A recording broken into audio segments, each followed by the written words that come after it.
Clash of the Titans അല്ലെങ്കിൽ box office വാർ എന്നൊക്കെ പറയുന്നത് നമ്മൾ ശരിക്കും വിറ്റ്നസ് ചെയ്യാൻ പോവുകയാണ്. ഇതിനു മുമ്പ് നമ്മൾ വിറ്റ്നസ് ചെയ്തിട്ടുണ്ട്. ഈ കഴിഞ്ഞ വർഷം വേണമെങ്കിൽ നമുക്ക് വാർ 2 കൂലിയും പറയാം. പക്ഷേ അതിനകത്ത് ഒരുപാട് സൂപ്പർ സ്റ്റാർസ് ഉള്ളതുകൊണ്ട് ഞാൻ അതിനെ രണ്ടിനെ അങ്ങോട്ട് മാറ്റിയാണ്. പകരം കഴിഞ്ഞതിൻ്റെ മുമ്പിലത്തെ വർഷം, അത് 2023 ഡിസംബർ ക്രിസ്മസ് റിലീസായിട്ട് വന്ന ഇതേ പാൻ ഇന്ത്യൻ സൂപ്പർ സ്റ്റാർ പ്രഭാസിൻ്റെ സലാറും അപ്പുറത്ത് ഗ്ലോബൽ സൂപ്പർ സ്റ്റാർ SRKയുടെ ഡങ്കി, ഈ രണ്ട് സിനിമകൾ റിലീസായപ്പോൾ ശരിക്കും പറഞ്ഞാൽ വൻ ക്ലാഷ് ആയിരിക്കും. North India, south India, overseas എല്ലായിടത്തും ഹ്യൂജ് ക്ലാഷ് എന്ന് പറയുമ്പോഴത്തേക്കും രണ്ടിനും കൊടൂര ഹൈപ്പുണ്ടായിരുന്നു. നമുക്കറിയാം സലാർ എന്ന് പറയുന്നത് പാൻ ഇന്ത്യൻ ഡയറക്ടറിൻ്റെ പടമാണ്, KGF ഡയറക്ടറിൻ്റെ പടമാണ്, പ്രഭാസിൻ്റെ പടമാണ്, പാൻ ഇന്ത്യൻ ആക്ടറിൻ്റെ പടമാണ്.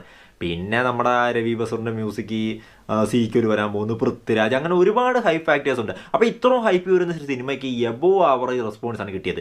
ആ എബോ ആവറേജ് റെസ്പോൺസിൽ ഈ സിനിമ എത്രത്തോളം പോകും, അത്രത്തോളം സലാർ പോയായിരുന്നു. 600 കോടി വേൾഡ് വൈഡ് പാരിക്കുട്ടി. ഇനി ഡങ്കിയിലേക്ക് വരികയാണെങ്കിൽ ഒരു ബ്രാൻഡ് ഡയറക്ടറിൻ്റെ പടം, ഗ്ലോബൽ സൂപ്പർ സ്റ്റാറിൻ്റെ പടം, ആ സിനിമ ഒരു ഫീൽ ഗുഡ് പടമാണ്. പോസിറ്റീവ് ഇട്ടിരുന്നെങ്കിൽ തൂക്കിനെ നെഗറ്റീവ് ആയിരുന്നു. എന്നിട്ടും എത്ര തൂക്കി? 450 കോടി തൂക്കി. അത് ആരുടെ പവറാണ്? SRK ഗ്ലോബൽ സൂപ്പർ സ്റ്റാറിൻ്റെ പവറാണ്.